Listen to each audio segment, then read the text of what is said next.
The threat of a possible federal government shutdown is inching closer with the deadline set for early next week, and it will be a busy week in Washington as lawmakers also react to Thursday's indictment of ex-FBI Director James Comey.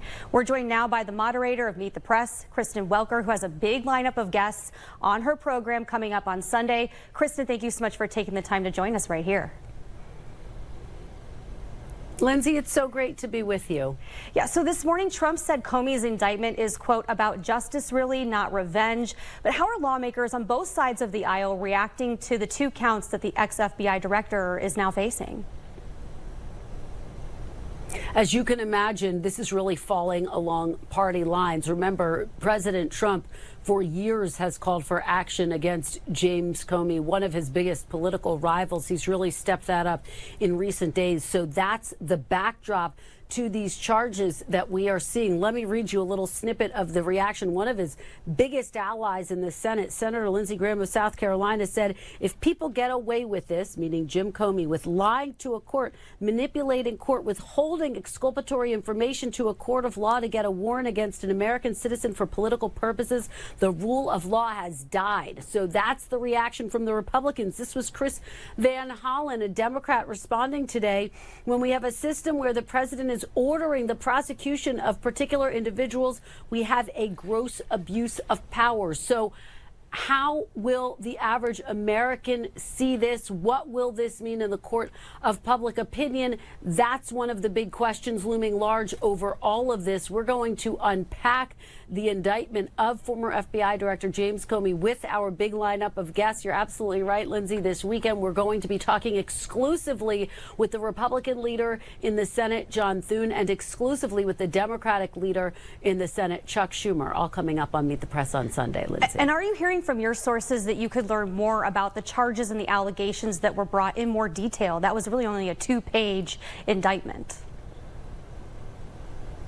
A lot of people noted that there wasn't a whole lot of detail in that two-page indictment. I've been talking to sources behind the scenes, including Republicans, allies of the president, who say, look, there needs to be more information put forward for that very reason, to explain to the public what this is all about. There is some concern about a potential backlash within the Republican Party because of exactly what you are saying, because there was such limited information. James Comey, someone who didn't have a whole lot of friends, Republicans or Democrats. Remember, a lot of Democrats point the finger at him for Hillary Clinton's loss back in 2016 when he reopened the investigation into her emails just days before the election. But the bottom line is, zooming out in talking to Republicans, they say that they are anticipating and hoping more information will be put forward in the coming days, Lindsay. And Kristen, Chuck Schumer is facing pressure from his own party right now to either maybe make some concessions to avoid a government shutdown. Wondering what the main sticking points are for both parties that you're hearing at this hour.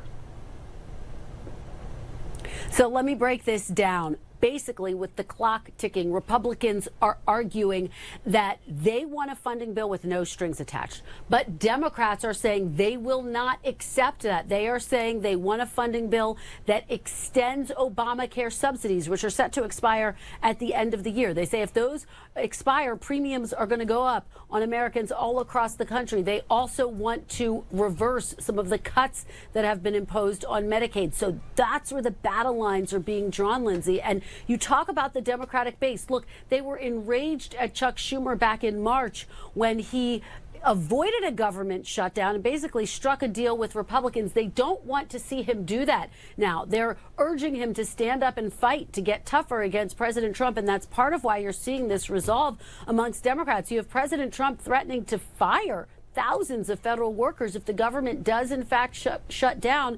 Leader Schumer was swayed by that type of a concern back in March, but not this time. And it just goes to show you that the pressure from the Democratic base really has mounted.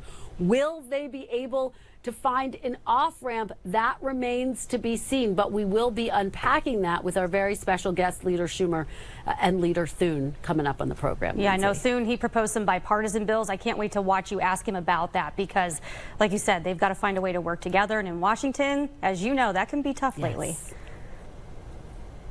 Yes, it can be.